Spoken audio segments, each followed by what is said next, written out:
Purihin ka sa awit, itataas ang aking tinig, itatanghal sa buhay ko'y tanging ikaw, O Diyos.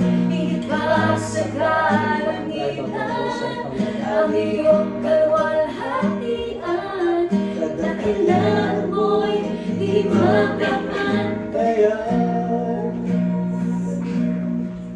nararapat ka sa papuri, luwalhati at pagsamba. Jesus, ika'y dakilain, magpakailanman. Nararapat ka sa papuri, luwalhati at pagsamba. Itataas ang ngalan mo, Ama. Nararapat ka, hallelujah. Nararapat ka sa